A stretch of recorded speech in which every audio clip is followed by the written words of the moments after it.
Hello everyone, welcome to today's news chatter. Let's begin with a prelims practice question. Look at this question. Similar kind of questions are regular when it comes to UPSC prelims. Whenever there is a particular location, whether it is in India or if it is in any other part of the world, we need to give very good importance. We need to study about it, about the location very carefully and the nearby locations also. So this particular topic has been in news. The Prime Minister has talked about it and it has been a very contentious issue since long time. So we need to know about it. Arrange the below mentioned geographical locations from north to south. Kch Issue is provided, Talai Mannar is provided, Palk Strait and Gulf of Mannar. Palk Strait is the topmost. It is in the northernmost part of this region. So Palk Strait will be the first one. Then we have Jaffna here. Jaffna is the border city of Sri Lanka, maritime city. Then we have this one, Kch Issue, which is located along the Rameshwaram, Sri Lanka maritime boundary. So Kch Issue is located here. Let's mark it out. Palk Strait is located here. Then we have the Palk Bay. It occupies a bay kind of region here, which is a inward region. So it is Palk Bay. Then we have this island that is Kch Issue, which is located here, and Talai Mannar is located in the tip of Sri Lanka's Mannar region. So this is how it is located, and finally we have the Gulf of Mannar. So Palk Strait is the topmost, the northernmost region, and Gulf of Mannar is the southernmost region. So this should be at least remembered, the Palk Strait and the Gulf of Mannar. So these two regions, try to remember it very well. It's very important for your examination. Now let's begin with the first topic, that is about the Kch Issue issue, which has been going on in the recent times. So what exactly is it? We saw the map in the previous slide. So it is a 285 acre, a very small, totally uninhabited island. It is totally uninhabited because it doesn't have any water resource and it is surrounded by the Indian Ocean, the Bay of Bengal. So we can't go and live there. But it is very important for India because it is a island which has been used by the fishermen since long time. Because when you go into the Bay of Bengal to catch the fish, these people used to rest there in that place for a while, and they also have a very important church in that region. So the fishermen in this region, there are a lot of people who are Christians, and they go there and they have a annual festival also. So they celebrate it. So the problem here is in 1974, India and Sri Lanka framed an agreement. It is called the Indo-Sri Lankan Maritime Agreement. So this agreement was formed because we need to demarcate the maritime boundary between India and Sri Lanka. In this, what India did is the government at that point of time, it told that Kch Issue belonged to Sri Lanka and not India, and we have signed it legally. But they have also mentioned that even though it belongs to Sri Lanka, because of historical reasons, we will provide fishing rights to the people who are going from India to the Bay of Bengal to catch the fishes. They can go there and they can rest for a while. That's not a problem, but legally it belongs to Sri Lanka. Now, when it comes to examination point of view, you need to have a basic idea about it. The basic idea means the location and the geography of the island. So this island was created only in 14th century because of a volcanic eruption. This is first point. Second, in the early medieval period, the first power to control it was a kingdom in Jaffna. Jaffna is located in Sri Lanka. Later, after 3 centuries, in 17th century, what happened? The Zamindar of Ramnad started to control it. Zamindar of Ramnad is Ramanathapuram. So they started to control it. So in the beginning, it was controlled by Sri Lanka, then the Zamindar of Ramnad, then both India and Sri Lanka were controlled by the British. They were colonies of the British, and both the governments were fighting against each other by claiming this is our land. And it was never concluded whose land it was. The British left. So until 1974, there was no agreement to it. In 1974, this is what we did. This is the agreement we framed. So it allowed Indian fishermen to fish around the island. They can dry their nets for a while, and the pilgrims can visit the Catholic shrine, that is Saint Anthony's shrine, without any visa. These are all mentioned in 1974 agreement.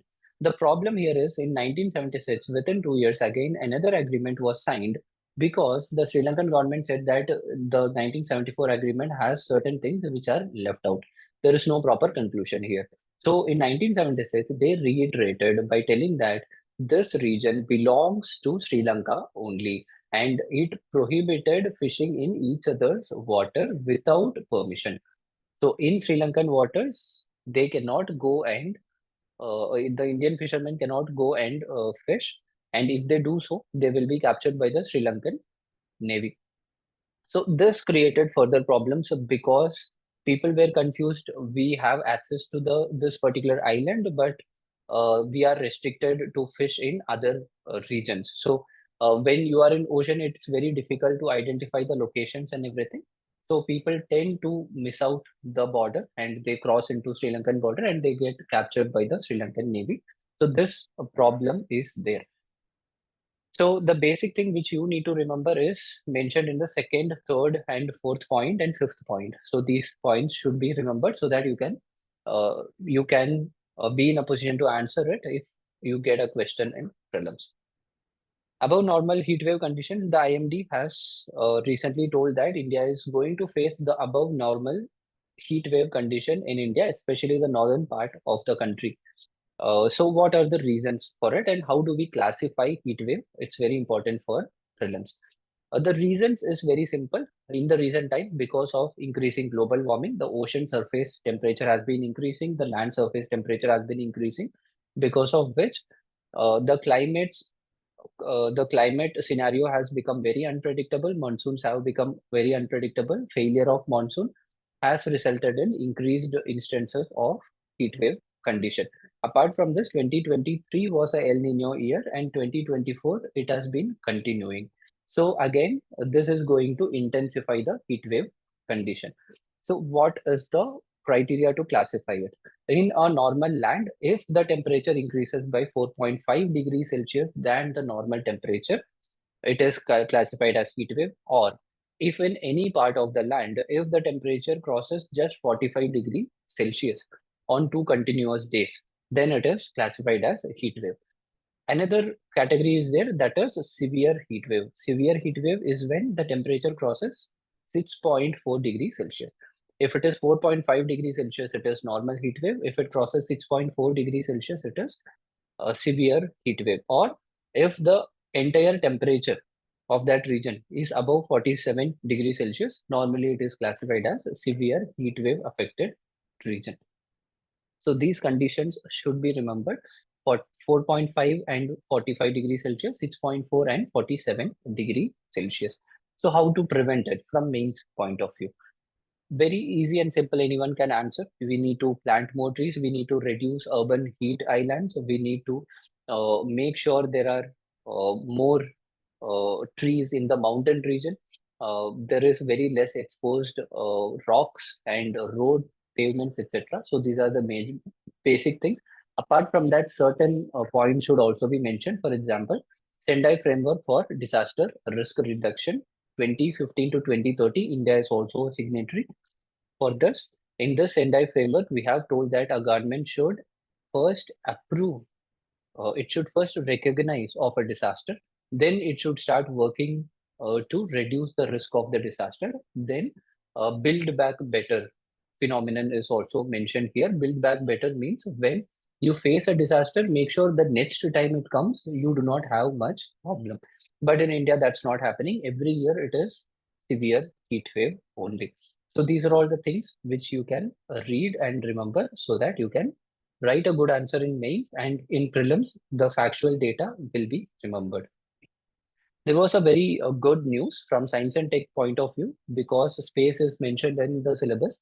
This topic becomes important. Ozone has been found in Jupiter's moon Callisto. Jupiter is the planet which has the highest number of moons. It has around 80 to 95 moons. We are not sure exactly how many. There may be more also, but at present we acknowledge that more than 80 moons are there revolving around the Jupiter. So there is one important moon, that is Callisto, and they have been observing, the scientists have been observing since long this particular moon, and they have been studying the atmospheric conditions, and they have found out that ozone is present. Now, why is it very important? It is only because of the presence of ozone layer, Earth has become inhabitable, because the ultraviolet rays that comes from the sun has two important components. One is ultraviolet B and then ultraviolet C. So ultraviolet B and C with wavelength that is mentioned here, that's not much important. The numbers is not much important, but the ultraviolet B and C can damage the DNA. They can trigger mutation. They cause skin cancer. It is impossible for any organism to live. But the ozone layer completely reflects the ultraviolet B and C radiation. So, in any particular planet or any particular planetary bodies, if ozone is present, that means it gives you a condition to make sure that that living beings can be there. Apart from that, several other condition also has to be met, but ozone is one very important condition. Other than that, ozone's chemical formula is O3. That is, three atoms of oxygen combined together, it forms a element of ozone. When it is split, it results in O2 plus O, one free element of oxygen and then a proper oxygen element. So this shows that oxygen can also be present, and this is why we give importance to it. That's why you need to remember it. Ozone layer in Earth is found in Earth's stratosphere, the lower stratosphere, around 15 to 35 kilometer above the ground level. Callisto is primarily composed of water ice. So this is also an important point, because if they are asking a statement-based question, they will give 2 to 3 statement about Callisto. So you need to know it. It has oxygen, that is one important point. It is primarily composed of water, ice, rocky material, and sulfur dioxide. Sulfur dioxide is very important here. Note it down.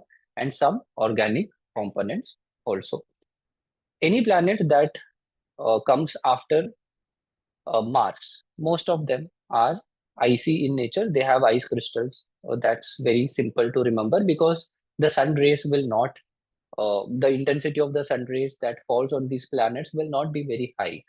So it's very easy to remember that they have water, ice, and rocky materials. And sulfur dioxide is a very important component that is there. So because of the discovery of ozone, we can tell that oxygen may also be present in Callisto. Financial Action Task Force, because of the importance given to Enforcement Directorate in the recent times, and because several big leaders have been arrested by the Enforcement Directorate, Financial Action Task Force is also very important, because they might not ask a direct question from ED about ED, but they can ask about Financial Action Task Force.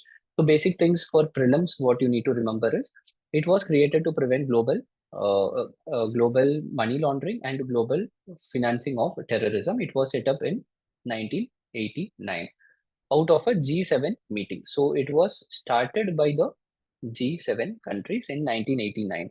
After the Twin Tower attack, it became very important, and their scope and power has also increased. Major objectives, three important objectives need to remember: prevent money laundering, prevent terrorist financing, prevent the proliferation of weapons of mass destruction. These 3 points should be remembered. FAT of plenary is the decision-making body of FATF. This plenary will meet thrice every year. This point should also be remembered because whenever it comes to international bodies, they meet once in a year, but FATF meets thrice in a year. So at present, we have 39 members, out of which two are regional organizations. One is European Commission and second one, Gulf Cooperation Council, GCC, and European Commission, not European Union. People usually when it comes to these things, they think that it is European Union, but it is European Commission here. Commission and then Gulf Cooperation Council. And its secretariat is located in Paris. Two important list you need to remember, which is maintained by the Financial Action Task Force. One is grey list and second one is blacklist.